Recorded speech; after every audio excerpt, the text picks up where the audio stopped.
What up, guys? Week 8 coming at you. First pull workout. Want to get into how that went. But first, I just want to give you some updates. So that's the scar there. As I'm having a laugh with my physio, you can see it. This is the arm right here. I explained he asked me to flex it. And that's pretty much me flexing it right there. And I explained it to him the best way to explain me flexing this right now is like if any of you guys have owned a diesel or been in a diesel and you try to start it in the winter months, you know how it kind of tries to turn over and turn over and turn over and turn over with the ignition, but it doesn't.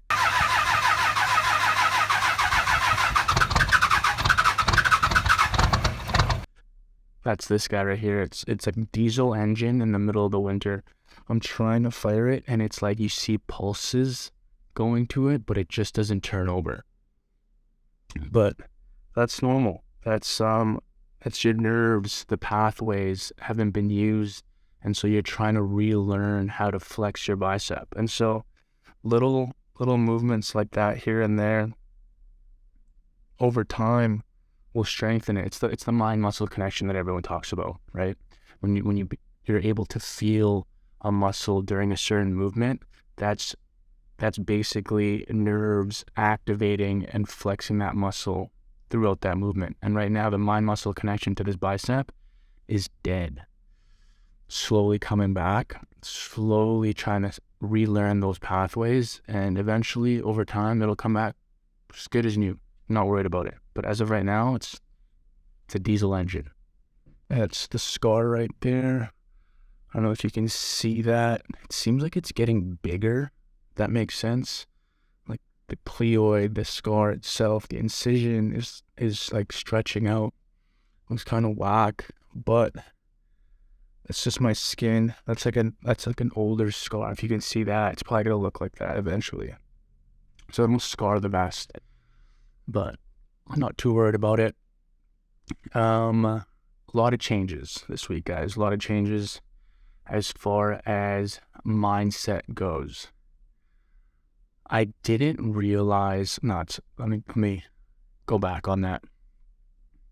I forgot last week that I was injured when I was doing all my barbell work at the gym. All those pushing workouts, bench press, shoulder raises, all that, didn't feel like I was injured. I was limiting the amount of weight I was putting on the bar just because I knew that muscles had been dormant for a long time and I shouldn't overload them right away. So I was limiting the amount of weight I could do. Whereas this week's workout, my ability was limiting what I was able to do. So if that makes sense, I felt like I could have done more on the bench press last week, chose not to, chose to take it easy, ramp it up progressively over time.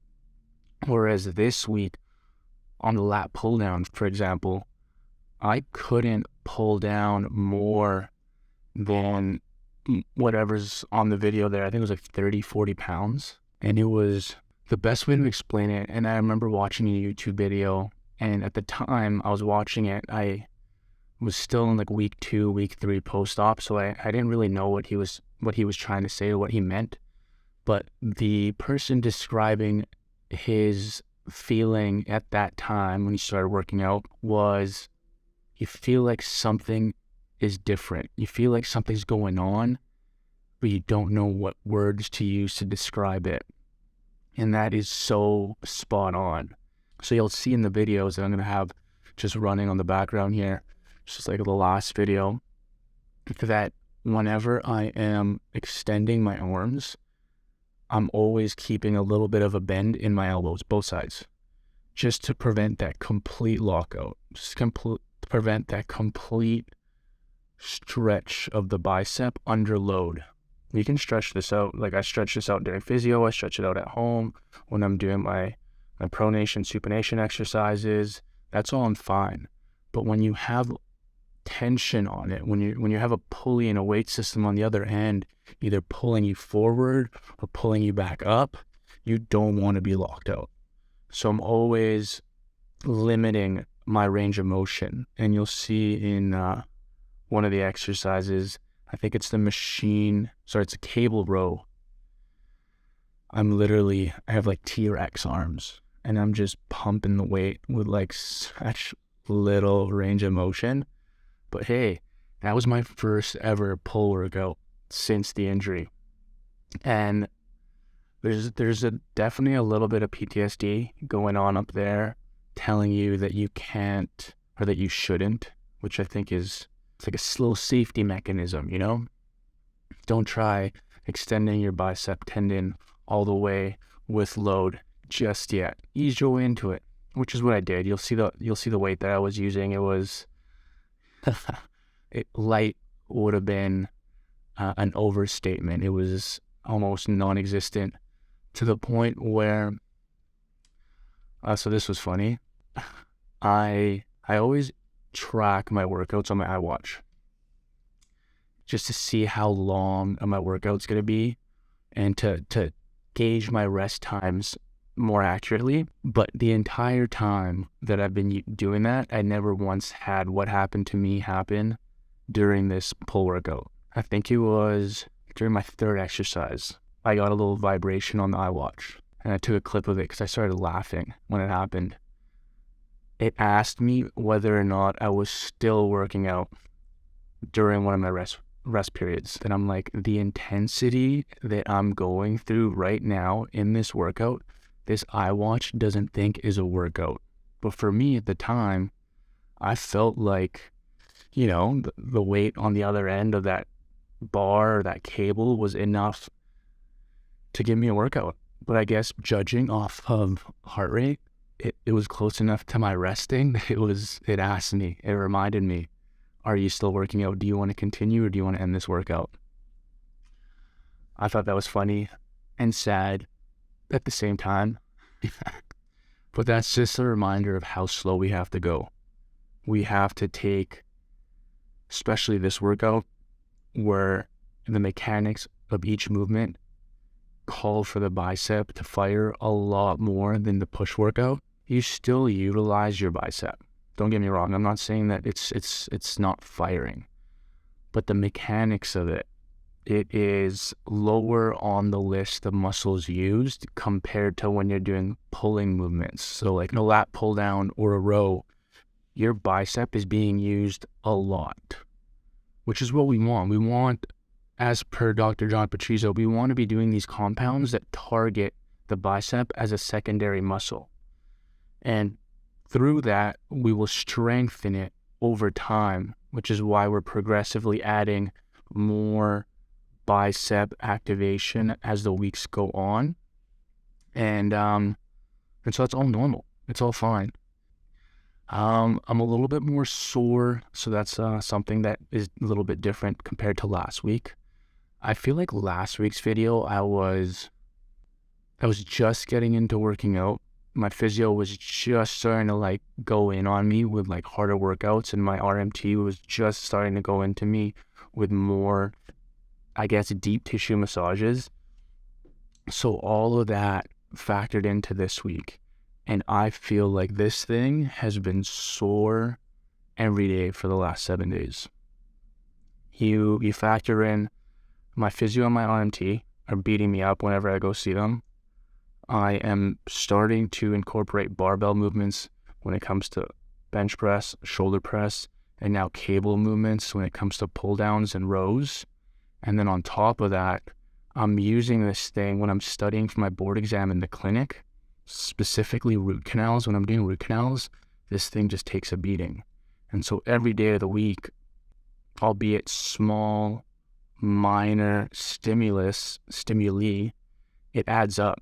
And it's not painful in a way where you should be worried about using it. So the way I describe it is, whenever I go work out with my CrossFit friends and they put me through the ringer, through one of their WODs, usually a complete total body workout for time. So not only is it destroying you from head to toe, but you're trying to do it in a specific time frame, so you're killing yourself. Usually the next 2 days, 3 days, depending on the workout, I am just finished. My entire body sore, can't get out of bed, hurts to cough, abs are sore. It's just, I plan for those workouts and I know exactly what to expect, but they are what they are. You're not in pain. Your body is just fatigued. And after you heal, you grow stronger from that. That's exactly how I feel with this.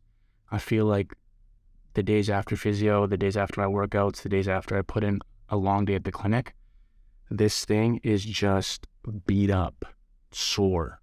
It needs to heal. And so I go home, I either sauna and use contrast therapy like I mentioned in one of my videos, or I gently massage it, use a heat pad, allow for recovery.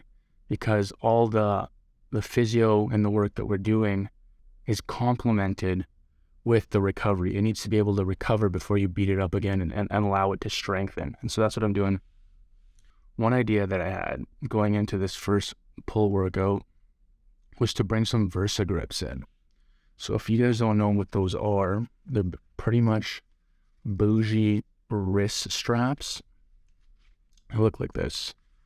And so what you do is you slide it over your wrist, strap it in, and then you basically hold the bar, dumbbell, barbell, whatever, right through there.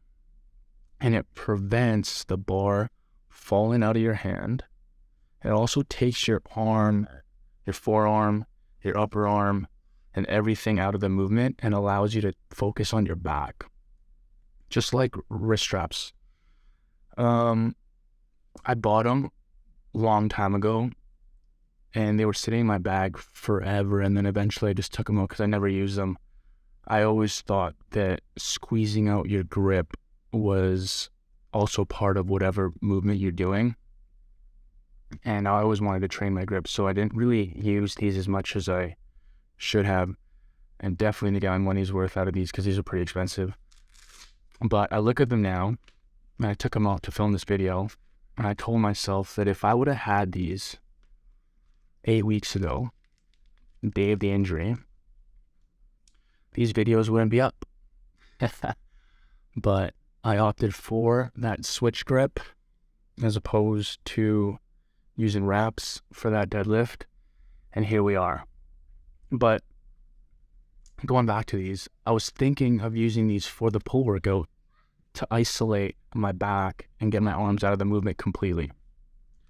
But then I thought about it, and we want the arms to be stimulated during this workout. That's why we're doing them. We're not doing this to build a bigger back.